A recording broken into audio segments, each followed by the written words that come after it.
നമസ്കാരം. ഇന്ന് എൻ്റെ ഒരു സുഹൃത്ത് ശ്രീ സുദർശനൻ, അദ്ദേഹം പാലക്കാട് ചിറ്റൂർ സ്വദേശിയാണ്. അദ്ദേഹം ആയുർവേദ രംഗത്ത് പ്രവർത്തിക്കുന്ന ഒരാളാണ്.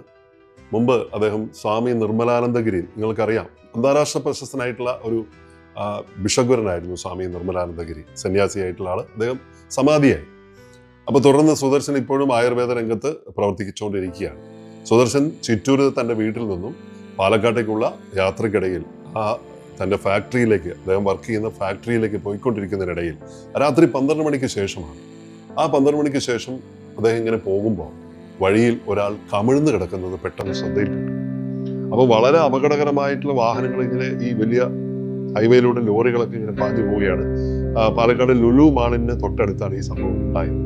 അപ്പോൾ ഉടനെ തന്നെ വണ്ടി നിർത്തി സുദർശനൻ പുറത്തിറങ്ങി നോക്കുമ്പോൾ ഒരാൾ കമിഴ്ന്ന് കിടക്കുകയാണ്. അപ്പം ഉടനെ ആ ഭാഗത്ത് എതിരെ വന്ന ഒരു സ്കൂട്ടറുകാരനെ കൈ കാണിച്ച് നിർത്തി.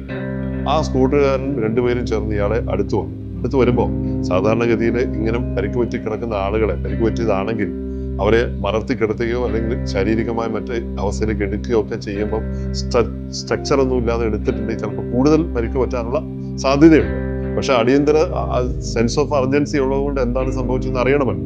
അപ്പോൾ അവർ പതുക്കെ അദ്ദേഹത്തെ മലർത്തി കിടത്തിയപ്പോൾ ധാരാളം ബ്ലഡ് വാർന്നു പോയിട്ടുണ്ടെന്ന് മനസ്സിലായി.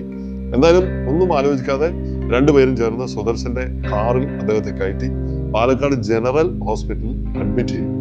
ആ അഡ്മിഷന് ശേഷം അവിടെ അദ്ദേഹം തന്റെ നമ്പറും കൊടുത്തിട്ടാണ് അവിടുന്ന് ജോലിക്ക് പോകേണ്ടതെന്ന് പറഞ്ഞു. അപ്പോൾ ഡോക്ടർ പ്രത്യേകം പറഞ്ഞു, ഒരു 10 മിനിറ്റ് കൂടെ കഴിഞ്ഞിരുന്നെങ്കിൽ ബ്ലഡ് നന്നായി പോയിട്ടുണ്ട്, വലിയ അപകടം ഉണ്ടാകുമായിരുന്നു, മരണം തന്നെ സംഭവിക്കാൻ അത് കാരണമാകുമായിരുന്നു. അപ്പൊ അങ്ങനെ സംഭവിച്ചില്ലല്ലോ.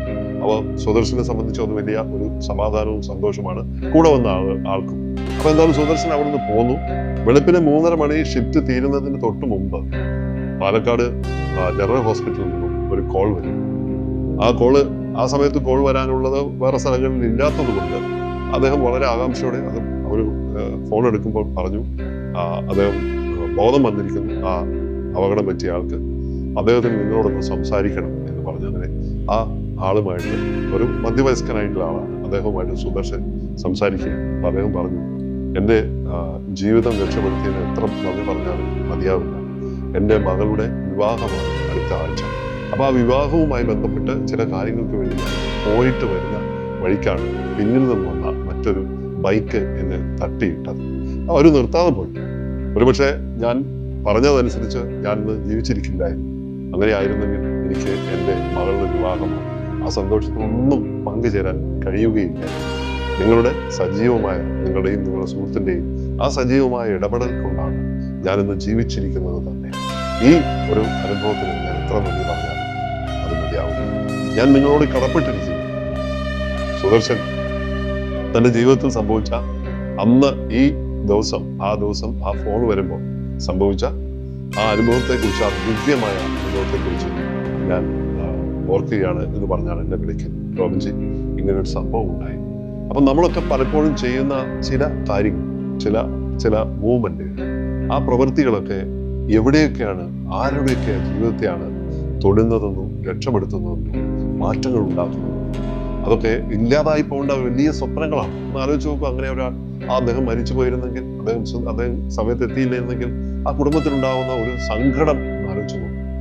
എത്ര വലിയ പ്രതീക്ഷകളായിരിക്കും ഇല്ലാതാവുന്നത് ആലോചിച്ചു. അപ്പൊ അങ്ങനെയൊക്കെ വലിയ ഒരു മനുഷ്യന്റെ പ്രതീക്ഷകളെ നിലനിർത്തിയതിന്, അതിന് ശ്ലാഘനീയമായി ഇടപെട്ടതിന് അഭിനന്ദനങ്ങൾ അർഹിക്കുന്നു പ്രിയപ്പെട്ട സുദർശനന്മാരെ പോലെ ഒരുപാട് സുദർശന്മാർ ഇനിയും ഉണ്ടാവട്ടെ. നമുക്കും അങ്ങനെ ആവാൻ കഴിയട്ടെ എന്ന് ആശംസിക്കുന്നു.